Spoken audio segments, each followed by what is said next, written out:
ناظرین، ہمارا موضوع ہے دابۃ الارض یا دابہ من الارض، جس کے بارے میں جو آج تک پھیلایا گیا اور زبان زد عام ہے وہ یہ ہے کہ قیامت سے پہلے زمین سے ایک جانور نکلے گا جو لوگوں سے باتیں کرے گا۔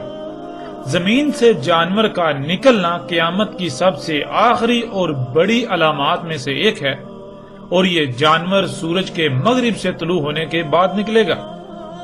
جب یہ جانور نکلے گا تو تب توبہ کا دروازہ بند ہو چکا ہوگا، یعنی سورج کا مغرب سے طلوع ہونا توبہ کا دروازہ بند ہونا ہے، اور جب سورج مغرب سے نکل چکا ہوگا اور توبہ کا دروازہ بند ہو چکا ہوگا تو اس کے بعد یہ جانور زمین سے نکلے گا اور لوگوں سے باتیں کرے گا۔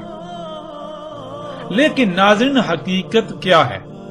اس پر ہم الحمدللہ اللہ کے فضل سے ہر پہلو سے اور ہر لحاظ سے اس طرح کھول کر بات کریں گے کہ حق روز روشن کی طرح کھل کر واضح ہو جائے۔ اب آتے ہیں اپنے موضوع کی طرف۔ دابۃ الارض یا دابہ من الارض سب سے آخری اور بڑی علامات اور اشراط الساعۃ میں سے ایک ہے۔ علامات الساعۃ کی سب سے آخری علامت عیسیٰ ابن مریم علیہ السلام کی بعثت ہے۔ عیسیٰ ابن مریم علیہ السلام کی موجودگی میں ایک عظیم واقعہ رونما ہوگا جو کہ ایک عظیم عذاب ہوگا، جسے اللہ سبحانہ و تعالیٰ نے قرآن میں القاریہ کہا ہے، جو کہ تاریخ انسان کی مجموعی طور پر 5ویں اور آخری ایٹمی تباہی ہوگی، یعنی عالمی ایٹمی جنگ۔ اس کی تفصیل بھی انشاءاللہ اللہ کے فضل سے آئندہ ایک ساتھ میں آئے گی۔ عیسیٰ ابن مریم علیہ السلام جو کہ علامات الساعۃ الکبریٰ میں سے سب سے آخر پر ہیں، ان سے پہلے دخان ہیں، اور دخان سے پہلے دابۃ الارض، یوں یعنی دابۃ الارض علامات الساعۃ الکبریٰ میں تیسری آخری علامت ہے۔ ناظرین، آگے بڑھنے سے پہلے یہاں کچھ الفاظ کو سمجھنا بہت ضروری ہے، کیونکہ ان الفاظ کے غلط تراجم و معنی ایسے پھیلا دیے گئے کہ نہ صرف وہ اتنے عام ہو گئے کہ زبان زد عام ہو گئے، بلکہ اس وجہ سے حق چھپ گیا، یوں اکثریت حق کو سمجھنے سے محروم ہو گئی۔ ان میں پہلا لفظ ہے الساعۃ۔ ناظرین، قرآن میں مجموعی طور پر 36 مقامات پر 40 بار اس لفظ کا استعمال ہوا ہے۔ یہاں یہ بات ذہن میں رہے، لفظ الساعۃ کی بات ہو رہی ہے، نہ کہ صرف سات کی۔ الساعۃ اور سات میں کیا فرق ہے، اس پر بھی آگے بات ہوگی۔ پہلے اس پر بات کریں گے کہ آج تک اس لفظ کا کیا ترجمہ کیا جاتا رہا۔ ناظرین، آپ قرآن کے جتنے بھی تراجم و تفاسیر ہیں انہیں اٹھا کر دیکھ لیں تو آپ کو تقریباً ہر جگہ پر لفظ الساعۃ کا ترجمہ قیامت ہی ملے گا۔ مثلا کچھ مقامات کو ہم آپ کے سامنے رکھتے ہیں اور پھر فیصلہ آپ خود کیجئے گا کہ قرآن کے ساتھ کتنا بڑا کھلواڑ کیا گیا، کہ کیسے قرآن کو تراجم کی صورت میں بدلا گیا۔ ناظرین، ہم وقت کی قلت اور کم وقت میں موضوع کو مکمل کرنے کی غرض سے مکمل آیات کا ترجمہ بیان نہیں کریں گے، بلکہ ہم آیات میں صرف انہی مقامات کا ترجمہ بیان کریں گے جہاں لفظ الساعۃ کا استعمال ہوا ہے۔ اس وقت آپ سکرین پر دیکھ سکتے ہیں سورہ یوسف آیت نمبر 107، جس میں لفظ الساعۃ کا ذکر ہوا ہے، اور مترجم ہے مفتی محمد نعیم۔ وہ لکھتے ہیں، اور ان پر اچانک قیامت واقع ہو جائے۔ پھر مفتی تقی عثمانی لکھتے ہیں، یا ان پر قیامت اچانک ٹوٹ پڑے۔ امین حسن اصلاحی لکھتے ہیں، کوئی آفت یا قیامت ہی اچانک آدم کے۔ نگہت ہاشمی، یا اچانک ان پر قیامت ہی آ جائے۔ ابو العلا مودودی، یا بے خبری میں قیامت کی گھڑی اچانک ان پر نہ آ جائے۔ احمد رضا خان، یا قیامت ان پر اچانک آ جائے۔ احمد علی، یا اچانک قیامت ان پر آ جائے۔ فتح محمد جالندری، یا ان پر ناگہاں قیامت آ جائے۔ طاہر القادری، یا ان پر اچانک قیامت آ جائے۔ علامہ جوادی، یا اچانک قیامت آ جائے، محمد جوناگڑھی، یا ان پر اچانک قیامت ٹوٹ پڑے، محمد حسین نجفی، یا اچانک ان کے سامنے اس حال میں قیامت آ جائے، محمود الحسن، یا آ پہنچے قیامت، اشرف علی تھانوی، یا ان پر اچانک قیامت آ جاوے۔ اس طرح ناظرین اگلی آیت سورہ نحل کی آیت نمبر 77، مفتی محمد نعیم، اور جہاں تک قیامت کے واقع ہونے کا معاملہ ہے تو وہ پلک جھپکنے جتنا ہے، مفتی تقی عثمانی، اور قیامت کا معاملہ آنکھ جھپکنے سے بھی زیادہ نہیں ہوگا، امین احسن اصلاحی، اور قیامت کا معاملہ بس آنکھ جھپکنے کی طرح یا اس سے بھی جلد تر ہوگا،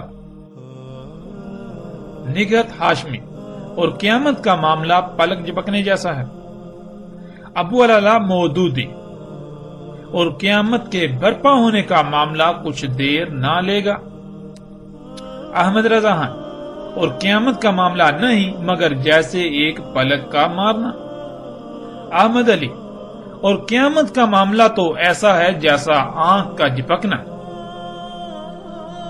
فتح محمد جالندری، قیامت کا آنا یوں ہے جیسے آنکھ کا جھپکنا، طاہر القادری، اور قیامت کے بپا ہونے کا واقعہ اس قدر تیزی سے ہوگا جیسے آنکھ کا جھپکنا، محمد جوناگڑھی، اور قیامت کا امر تو ایسا ہی ہے جیسے آنکھ کا جھپکنا، محمد حسین نجفی، اور قیامت کا حکم تو صرف ایک پلک جھپکنے کے برابر یا اس سے بھی قریب تر ہے، محمود الحسن، اور قیامت کا کام تو ایسا ہے جیسے لپک نگاہ کی یا اس سے بھی قریب، اشرف علی تھانوی، اور قیامت کا معاملہ بس ایسا جھٹ پٹ ہوگا جیسے آنکھ کا جھپکنا۔ اس طرح ناظرین سورہ الکہف کی آیت نمبر 36، مفتی محمد نعیم، اور نہ میں یہ خیال کرتا ہوں کہ قیامت برپا ہوگی، مفتی تقی عثمانی، اور میرا یہ خیال ہے کہ قیامت کبھی نہیں آئے گی، امین احسن اصلاحی، اور میں قیامت کے آنے کا بھی گمان نہیں رکھتا، نگہت ہاشمی، اور میں نہیں سمجھتا کہ قیامت بھی قائم ہونے والی ہے، ابو العلا مودودی، اور مجھے توقع نہیں کہ قیامت کی گھڑی کبھی آئے گی، احمد رضا خان، اور میں گمان نہیں کرتا کہ قیامت قائم ہو، احمد علی، اور میں قیامت کو ہونے والی خیال نہیں کرتا، فتح محمد جالندری، اور نہ خیال کرتا ہوں کہ قیامت برپا ہو، طاہر القادری، اور نہ ہی یہ گمان کرتا ہوں کہ قیامت قائم ہوگی، علامہ جوادی، اور میرا گمان بھی نہیں ہے کہ کبھی قیامت قائم ہوگی، محمد جوناگڑھی، اور نہ میں قیامت کو قائم ہونے والی خیال کرتا ہوں، محمد حسین نجفی، اور میں خیال نہیں کرتا کہ کبھی قیامت برپا ہوگی، محمود الحسن، اور نہیں خیال کرتا ہوں کہ قیامت ہونے والی ہے، اشرف علی تھانوی، اور میں قیامت کو خیال نہیں کرتا کہ آئے گی۔ ناظرین ہم نے 14 مترجمین کے تراجم کو آپ کے سامنے رکھا اور آپ نے خود دیکھا کہ تمام کے تمام مترجمین نے لفظ الساعۃ کا ترجمہ قیامت کیا، اور ہم آپ کو پہلے ہی بتا چکے کہ قرآن میں مجموعی طور پر 36 مقامات پر 40 بار اس لفظ یعنی الساعۃ کا ذکر ہوا ہے۔ اور ناظرین آپ تمام کے تمام مقامات کو اٹھا کر دیکھ لیں، آپ کو ان تمام کے تمام مترجمین کا ترجمہ یہی ملے گا، یعنی الساعۃ کا ترجمہ قیامت ہی ملے گا۔ اب ناظرین سوال یہ پیدا ہوتا ہے کہ اگر لفظ الساعۃ کا معنی قیامت ہی تھا یا اس سے مراد قیامت ہی تھا تو پھر کیا اللہ سبحانہ و تعالیٰ کو اس کا علم نہ تھا کہ یہاں قیامت کا ذکر کرنا مقصود ہے، لیکن اللہ سبحانہ و تعالیٰ یہاں لفظ الساعۃ کا استعمال کر رہا ہے؟ اور ناظرین یہ نقطہ ہم نے آپ کے سامنے اس لیے رکھا کیونکہ آپ یہ جان کر چونک جائیں گے کہ اللہ سبحانہ و تعالیٰ نے قرآن میں لفظ قیامت کا بھی استعمال کیا ہے، بلکہ قیامت پر تو پوری ایک سورۃ القیامہ بھی قرآن میں موجود ہے۔ یعنی اللہ سبحانہ و تعالیٰ نے قرآن میں یہ دونوں الفاظ الگ الگ استعمال کیے، الساعۃ اور القیامہ۔ اور ناظرین آپ قرآن میں تلاش کر سکتے ہیں، آپ کو لفظ القیامہ قرآن میں متعدد مقامات پر ملے گا۔ جبکہ دونوں الگ الگ الفاظ ہیں تو پھر ایسا کیوں کیا گیا کہ ان دونوں کے معنی ایک ہی بنا دیے گئے، ان دونوں کا ایک ہی ترجمہ کر دیا گیا؟ لفظ الساعۃ کا بھی ترجمہ قیامت اور قیامہ کا ترجمہ بھی قیامت۔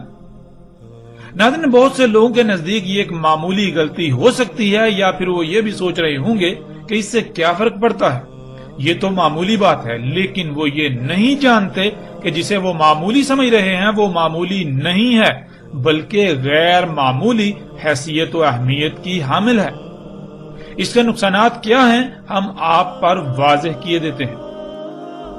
سب سے پہلی بات یہ کہ آپ نے قرآن میں یہ تو پڑھا ہوگا کہ اللہ الحکیم ہے، یعنی اللہ کا ایک اسم الحکیم ہے، اور یہ لفظ قرآن میں متعدد مقامات پر آیا ہے۔ حکیم حکمہ سے ہے، اور حکمہ کہتے ہیں فیصلے کو، یعنی کیا، کب، کیوں، کتنا اور کیسے وغیرہ ایسے تمام سوالات کے جوابات کو حکمہ، اور جس کے پاس ان سوالات کے جوابات کا علم ہو وہ حکیم کہلاتا ہے۔ ناظرین اسے ایک مثال سے سمجھ لیتے ہیں۔ مثلا آپ پلاؤ بنانا چاہتے ہیں، پلاؤ بنانے کے لیے کیا کیا درکار ہے؟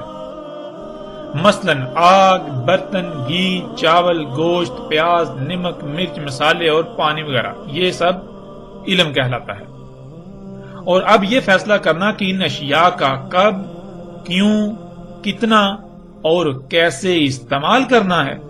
مثلا سب سے پہلے کیا کرنا ہے، یعنی آگ جلانی ہے، کتنی جلانی ہے، اسی طرح کب برتن رکھنا ہے، کتنا گرم کرنا ہے، کیوں گرم کرنا ہے، اسی طرح باقی تمام اشیاء کب، کیوں، کتنی کتنی اور کیسے استعمال کرنی ہے کہ بہترین مطلوبہ شے یعنی پلاؤ بن جائے، اسے حکمہ کہتے ہیں۔ اور جس میں یہ صلاحیت موجود ہو اسے حکیم کہتے ہیں۔ ناظرین یہ جان لینا ضروری ہے کہ اگر کہیں بھی کوئی بھی رد و بدل کیا جائے گا، یعنی کسی شے کا کم یا زیادہ پہلے یا بعد میں استعمال کیا جائے گا تو مطلوبہ نتائج حاصل نہیں ہو سکتے، اس لیے رائے برابر بھی تبدیلی ممکن نہیں ہے۔ اب قرآن میں دیکھیں کہ اللہ سبحانہ و تعالیٰ نے یہ لفظ کہاں کہاں استعمال کیا، تو آپ پر واضح ہو جائے گا کہ اللہ سبحانہ و تعالیٰ نے خود کو العلیم الحکیم کہا، الحکیم کو العلیم کے ساتھ استعمال کیا۔ تو ناظرین سوال یہ پیدا ہوتا ہے کہ آخر کیوں؟ تو اس کا جواب یہ ہے کہ اللہ العلیم ہے، نہ صرف العلیم ہے بلکہ وہ الحکیم بھی ہے، یعنی اس علم کا کب، کہاں، کیوں، کتنا اور کیسے استعمال کرنا اللہ میں یہ صلاحیت موجود ہے، یہ ہے الحکیم ہونا۔ اور پھر اللہ نے نہ صرف خود کو الحکیم کہا بلکہ اللہ سبحانہ و تعالیٰ نے خود کو العزیز الحکیم کہا، جیسا کہ آپ آیات میں دیکھ سکتے ہیں۔ العزیز الحکیم یعنی ایسا حکیم کہ ایک رائی برابر بھی اس کی حکمت میں شائبہ نہیں۔ مطلب یہ کہ وہ جس شے کا بھی استعمال کرتا ہے، وہ جو بھی کام کرتا ہے تو اس میں خامی و خرابی کا تصور تک بھی نہیں کیا جا سکتا۔ وہ جو بھی کہتا ہے، وہ جو بھی کرتا ہے بالکل ویسا ہی کرتا ہے کہ اس میں تبدیلی کا کوئی تصور تک نہیں کیا جا سکتا۔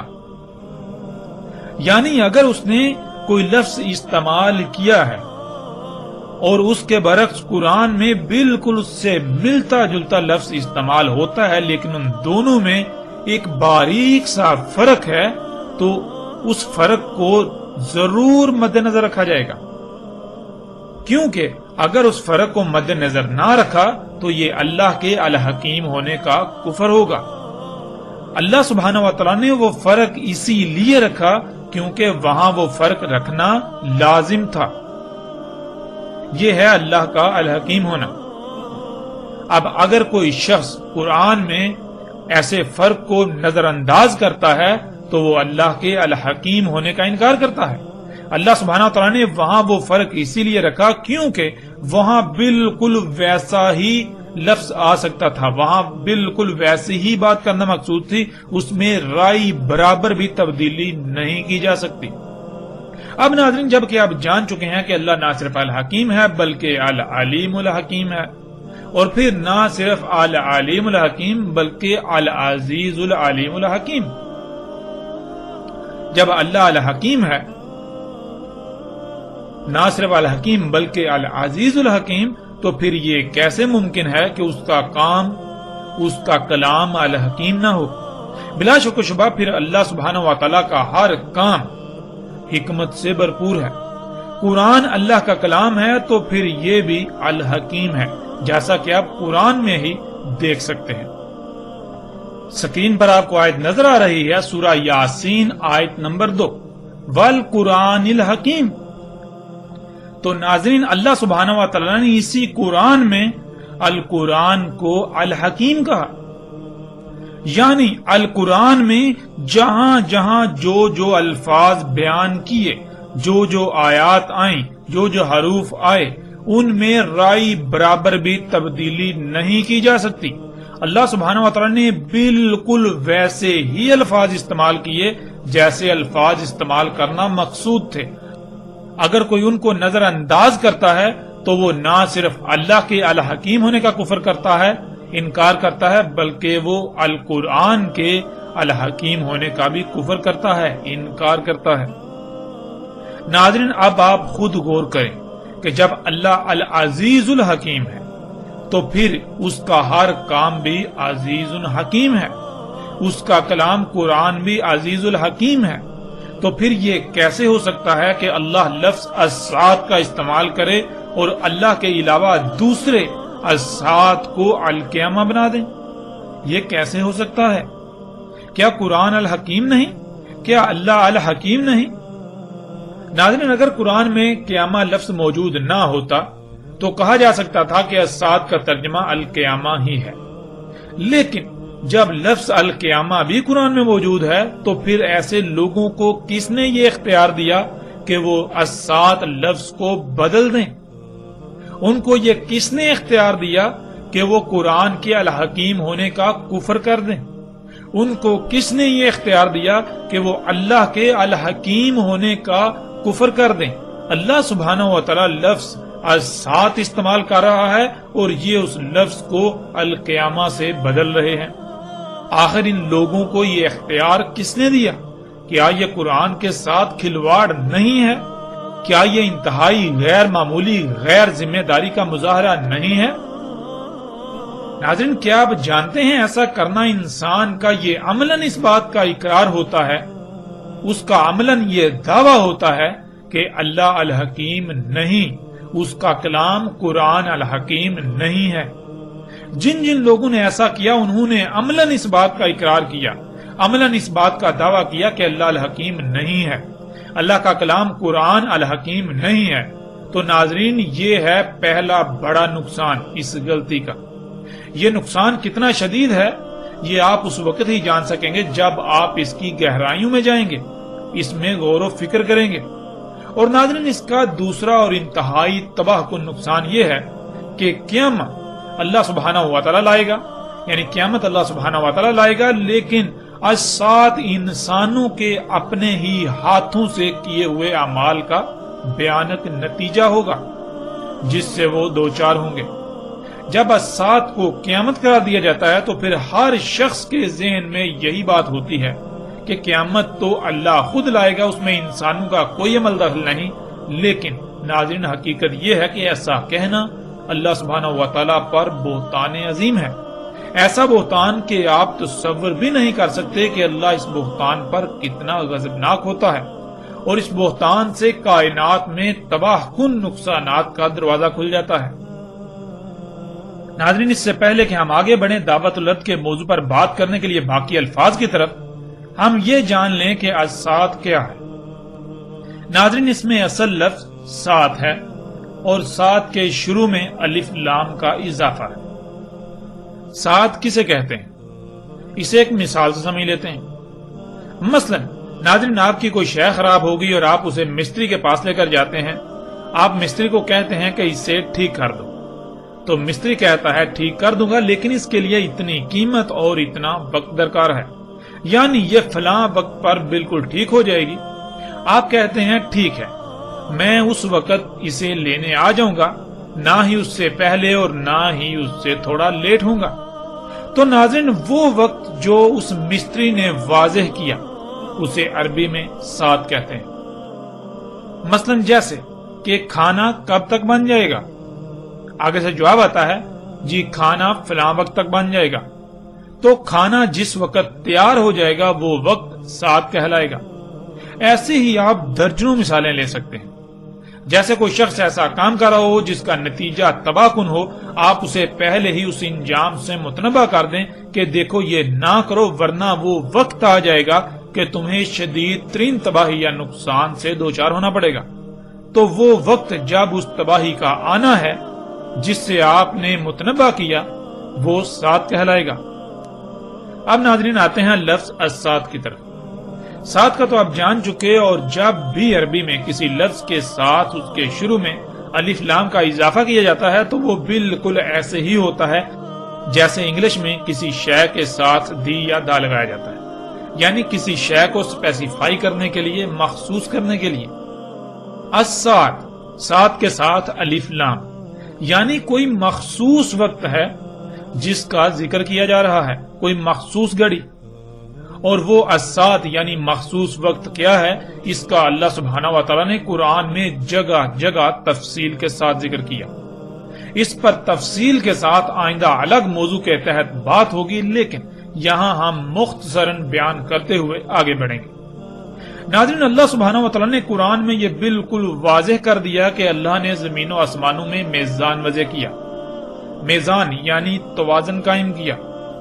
آپ اپنی ہی ذات میں غور و فکر کریں تو آپ پر واضح ہو جائے گا کہ کیسے آپ کے جسم میں ایک بہترین توازن قائم ہے۔ جب تک یہ توازن برقرار رہتا ہے تو جسم بالکل ٹھیک رہتا ہے، اور جیسے ہی اس توازن میں بگاڑ آتا ہے تو جسم میں خرابیاں ظاہر ہوتی ہیں جنہیں بیماریوں کا نام دیا جاتا ہے۔ ناظرین میزان کہتے ہیں جو شے جیسی جیسی درکار ہو بالکل ویسی ہی بنائی جائے، پھر ہر شے کو جو اس کا مقام ہے اس پر ایسے فٹ کر دیا جائے کہ ایک بہترین توازن قائم ہو جائے۔ جب تک وہ توازن برقرار رہے گا تو اس مشین میں کسی بھی قسم کی کوئی خرابی پیدا نہیں ہوگی، وہ بالکل ٹھیک رہے گی۔ اور جیسے ہی اس میں کوئی تبدیلی کی جائے گی تو اس میں قائم توازن بگڑ جائے گا، اس توازن میں بگاڑ پیدا ہوگا جس کا نتیجہ خرابیوں اور بالآخر تباہیوں کی صورت میں ظاہر ہوگا۔ ناظرین گزشتہ ایک ساتھ میں اس کی وضاحت ہو چکی۔ اللہ سبحانہ و تعالیٰ نے آسمانوں اور زمین کو بالکل ایک مشین کی مانند خلق کیا۔ تمام مخلوقات ایک مشین کے مختلف پرزوں کی مانند ہیں۔ جیسے ایک مشین میں تمام پرزے جب تک اپنے اپنے مقام پر رہتے ہوئے اپنی اپنی ذمہ داری پوری کریں گے تو وہ مشین بالکل ٹھیک رہے گی، بالکل ایسے ہی اللہ سبحانہ و تعالیٰ نے زمین اور آسمانوں میں لاتعداد مخلوقات کو خلق کر کے ان کے مقامات پر لگا دیا تاکہ وہ اپنی اپنی ذمہ داری پوری کریں، جس سے وضع کردہ توازن برقرار رہے۔ اللہ سبحانہ و تعالیٰ نے کہا تھا کہ اس نے پہاڑوں سے زمین کا توازن قائم کیا، اور سختی کے ساتھ کہا تھا کہ اللہ کی خلق میں تبدیلی نہ کرنا، اللہ کی خلق میں چھیڑ چھاڑ نہ کرنا، اللہ کی خلق میں فطرت میں مداخلت نہ کرنا، کیونکہ اللہ نے اپنی خلق میں تبدیلی کی گنجائش رکھی ہی نہیں ہے۔ اگر اللہ کی خلق میں تبدیلی کی جائے گی تو پھر اس میں بگاڑ پیدا ہوگا جس کا نتیجہ تباہیوں کی صورت میں سامنے آئے گا۔ ایسے ہی زمین کی مخلوقات ہوں، پھل پھول سبزیوں سمیت تمام کا تمام رزق ہو، ہواؤں اور بادلوں کا نظام ہو، زمین و آسمان میں لاتعداد چھپی ہوئی مخلوقات ہوں، ان میں چھیڑ چھاڑ کرنے، ان میں مداخلت کرنے، ان کے پیچھے پڑنے سے منع کیا، ان میں کسی بھی قسم کی تبدیلی کرنے سے منع کیا تھا، ورنہ اگر ان میں چھیڑ چھاڑ کی جائے گی تو ان میں بگاڑ پیدا ہوگا اور پھر نتیجتاً طرح طرح کی بیماریوں، مصیبتوں، تکلیفوں، زلزلوں، سیلابوں، طوفانوں اور تباہیوں کا سامنا کرنا پڑے گا۔ ناظرین، آپ خود غور کریں کہ آپ کا جسم زمین کے عناصر سے بنا ہے اور وہ زمین کے عناصر آپ کے جسم کی ضرورت ہوتے ہیں، جن کو آپ بطور خوراک اپنے جسم کو فراہم کرتے ہیں۔ ان کی مقدار، ان کا معیار، یہ سب کون طے کرے گا؟ ظاہر ہے وہی جو ان کا خالق ہے، جو اس جسم کا خالق ہے۔ اور اگر ان کے معیار میں، ان کی مقدار میں کسی بھی قسم کی تبدیلی کی جائے گی تو کیا جسم میں توازن برقرار رہے گا؟ سوال ہی پیدا نہیں ہوتا۔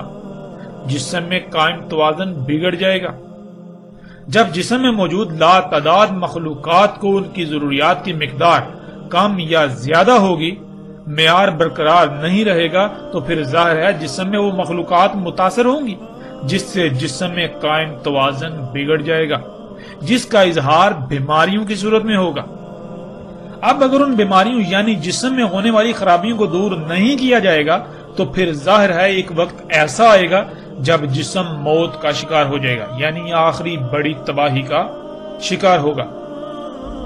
ایسے ہی ناظرین، جب زمینوں آسمانوں میں ترقی کے نام پر چھیڑ چھاڑ کی جائے گی، ان میں فساد کیا جائے گا، پہاڑوں کو کاٹ کاٹ کر زمین کا توازن بگاڑ دیا جائے گا، تو کیا زلزلے نہیں آئیں گے؟ رزق میں زیادہ اور جلد پیداوار کے حصول کے لالچ میں چھیڑ چھاڑ کی جائے گی، اس میں جنیاتی تبدیلیاں کی جائیں گی، تو کیا اس رزق کا استعمال کرنے والے انسان ہوں یا باقی جاندار، کیا ان کے اجسام میں اللہ کے وضع کردہ میزان میں خسارہ نہیں ہوگا اور نتیجتاً بیماریوں کا شکار نہیں ہوں گے، مفلوج نہیں ہوں گے؟ زمین میں قدرتی وسائل کے حصول کے نام پر زمین کا خون نکالا جائے گا، زمین سے وہ عناصر نکالے جائیں گے جن کے بغیر زمین ناکارہ ہو جائے، تو پھر کیا زمین میں بگاڑ نہیں ہوگا؟ زمین جگہ جگہ سے دنسے گی نہیں؟ بادلوں میں ہواؤں کے نظام میں چھیڑ چھاڑ کی جائے گی تو کیا بادلوں کا نظام ٹھیک رہے گا؟ اس میں قائم توازن نہیں بگڑے گا اور نتیجتاً طوفان، آندھیاں اور سیلاب نہیں آئیں گے؟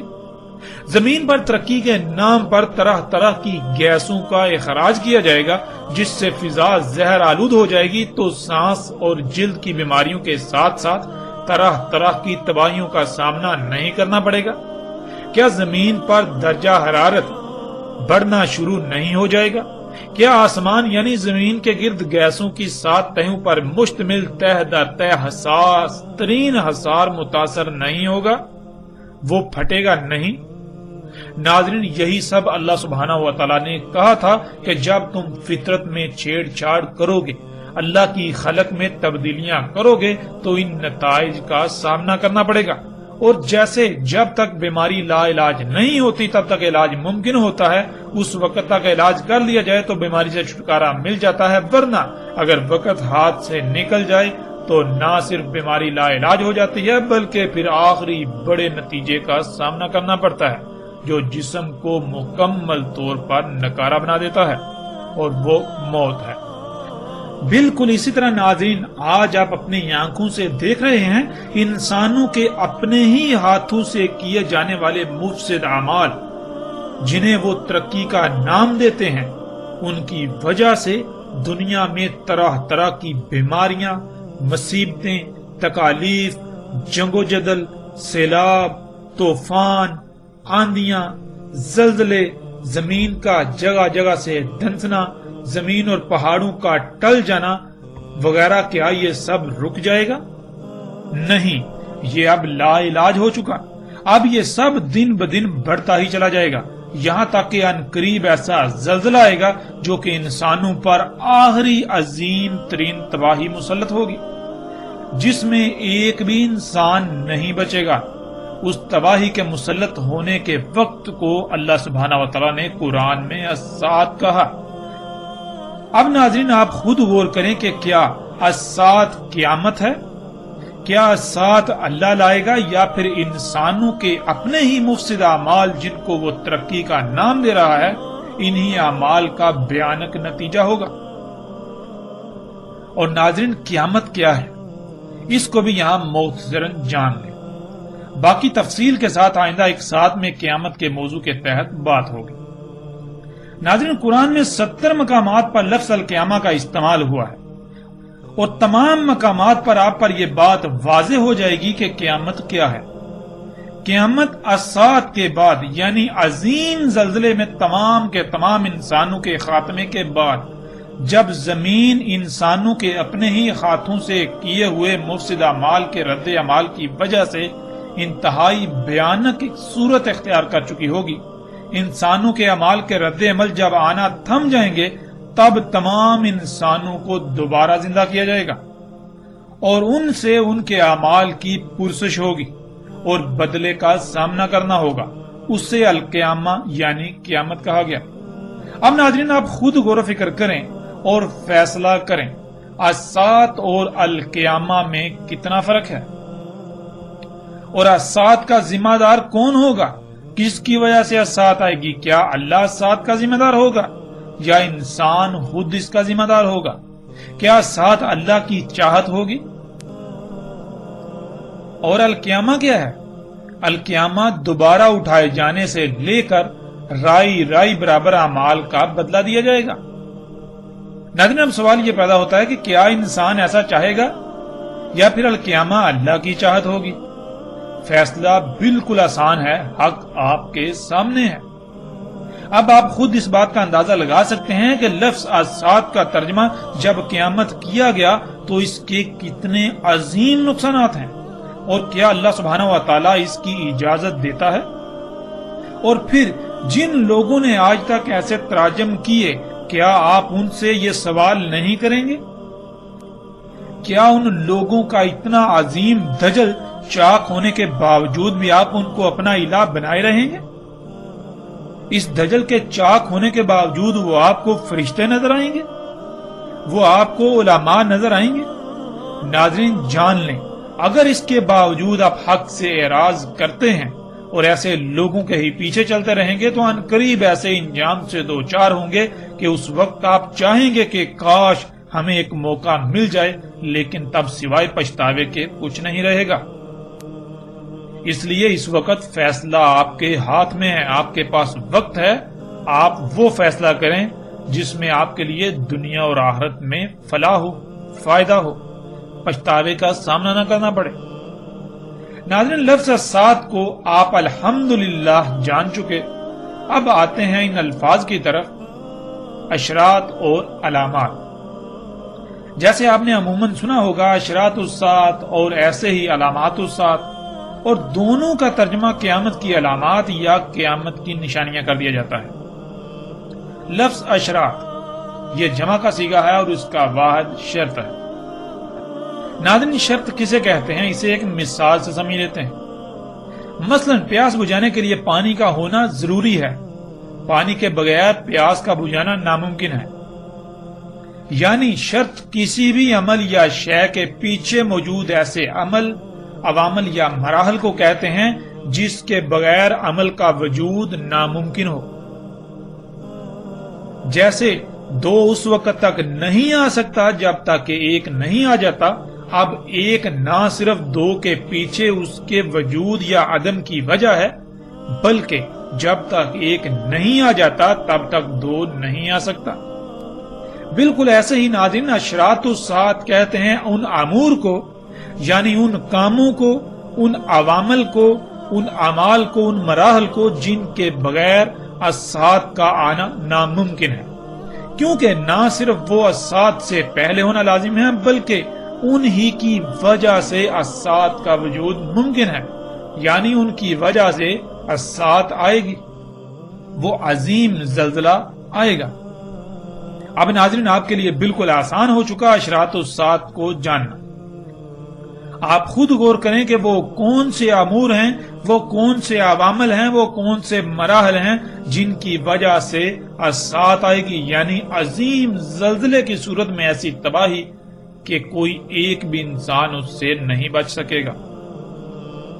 ناظرین، اب آتے ہیں علامات الساعۃ کی طرف، یعنی لفظ علامات کی طرف۔ علامات ان امور، ان عوامل، ان مراحل وغیرہ کو کہا جاتا ہے جو اپنے بعد کسی کے وجود میں آنے کا علم دے رہے ہوں، یعنی جو اپنے بعد آنے والے کا اظہار کر رہے ہوں۔ جیسے اگر آپ کے سامنے ایک لکھا جائے تو ایک اپنے بعد آنے والے کا علم ہوتا ہے، یعنی ایک کے بعد دو آئے گا۔ ایسے ہی ناظرین، مثال کے طور پر اگر کوئی شخص اینٹیں، سیمنٹ، بجری، سریا اور ریت وغیرہ خرید رہا ہو تو یہ عوامل اس بات کا علم دے رہے ہوتے ہیں کہ کسی عمارت کی تعمیر ہونے والی ہے، یا تعمیر ہو رہی ہے، یا پھر عنقریب تعمیر ہو جائے گی۔ یعنی علامات ان عوامل، امور یا مراحل وغیرہ کو کہا جاتا ہے جو مستقبل قریب یا بعید میں آنے والے کا علم دے رہے ہوں۔ اب ناظرین غور کریں، آج جو زلزلے آ رہے ہیں، جن وجوہات کی بنا پر یہ زلزلے آ رہے ہیں، اگر ان وجوہات کو دور نہیں کیا جائے گا، ان کی اصلاح نہیں کی جائے گی، تو پھر کیا یہ زلزلے رک جائیں گے؟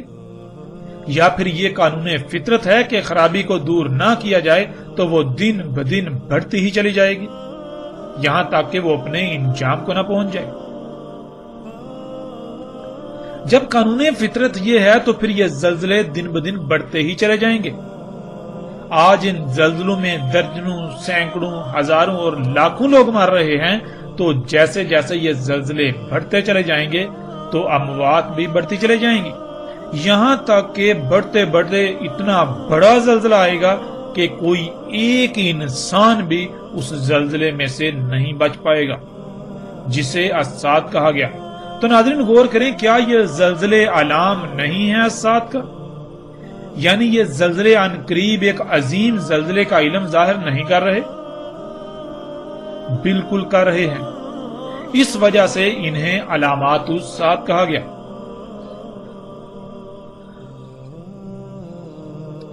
ناظرین اب آتے ہیں ہم اپنے موضوع کی طرف۔ ہمارا موضوع ہے دابۃ الارض یا دابہ من الارض، جو کہ ہم پیچھے بات کر چکے ہیں کہ دابۃ الارض یا دابہ من الارض کے بارے میں آج تک جو زبان زد عام ہے، جو پھیلا دیا گیا، وہ یہ ہے کہ قیامت کی آخری اور سب سے بڑی علامات میں سے ایک زمین سے جانور کا نکلنا، اور وہ جانور انسانوں سے باتیں کرے گا، اور وہ جانور اس وقت نکلے گا جب سورج مغرب سے طلوع ہو چکا ہوگا اور توبہ کا دروازہ بند ہو چکا ہوگا۔ سورج مغرب سے طلوع ہونے کے بعد، توبہ کا دروازہ بند ہونے کے بعد وہ جانور نکلے گا۔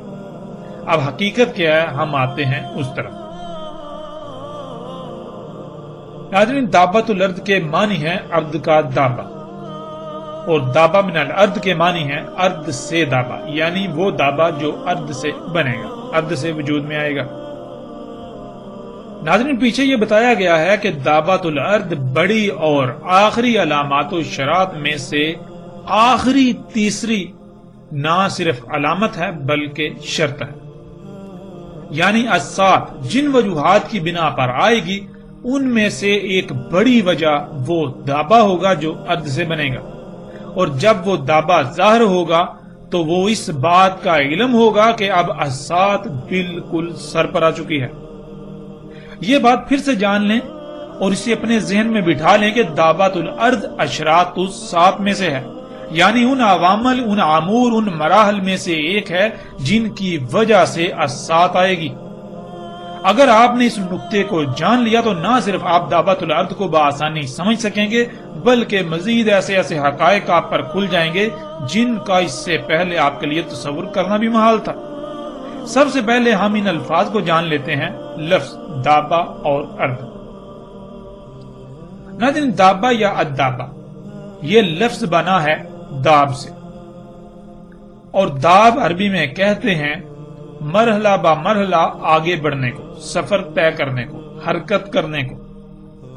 یعنی اگر آپ زمین میں دیکھیں تو آپ کو مخلوقات کی ایک کثیر تعداد ایسی ملے گی جو خود بخود حرکت نہیں کرتی، یعنی ساکت مخلوقات، جیسے درخت، پہاڑ، فصلیں، پھل، پھول، سمندر۔ اس طرح آپ کو ایک کثیر تعداد نظر آئے گی۔ اب اس کے برعکس دوسری قسم کی مخلوقات ہیں جو کہ حرکت کرتی ہیں، جیسے کہ تیر کر، رینگ کر، چل کر یا اڑ کر۔ تو ناظرین یہ جتنی بھی حرکت کرنے والی مخلوقات ہیں انہیں دابہ کہا جاتا ہے، یعنی حرکت کرنے والی مخلوقات۔ مرحلہ با مرحلہ سٹیپ بائی سٹیپ آگے بڑھنے والی مخلوقات، مرحلہ با مرحلہ سٹیپ بائی سٹیپ سفر طے کرنے والی مخلوقات۔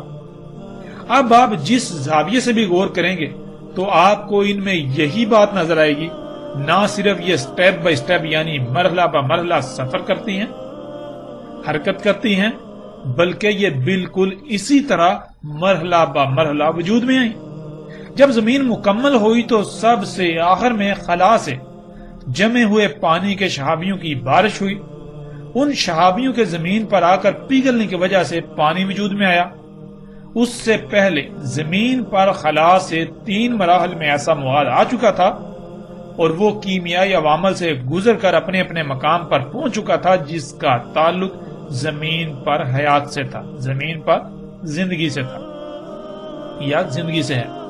یوں زمین پر زندگی سے تعلق رکھنے والے چوتھے اور آخری مرحلے میں زمین کے پانی پر اترنے سے ان کیمیائی عناصر کے ساتھ پانی کا اختلاط ہوا تو پانی میں زندگی وجود میں آئی، یعنی پانی میں کیڑوں کی ابتدا ہوئی، وہ مرحلہ با مرحلہ آگے بڑھتی گئیں، یعنی ان میں اضافہ ہوتا چلا گیا، جسے آپ ارتقاء کا نام دے سکتے ہیں۔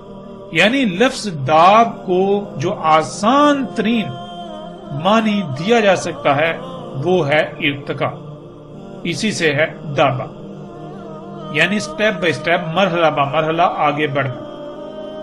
یوں پانی میں ان کیڑوں کے وجود میں آنے سے ان سے پانی میں تیرنے والی مخلوقات وجود میں آئیں، پھر ان سے ایسی مخلوقات وجود میں آئیں جو کہ پانی اور خشکی دونوں میں زندہ رہ سکتی ہیں، تیرنے والی مخلوقات سے رینگنے والی مخلوقات، رینگنے والی مخلوقات سے چلنے والی مخلوقات اور چلنے والی مخلوقات سے اڑنے والی مخلوقات وجود میں آئیں۔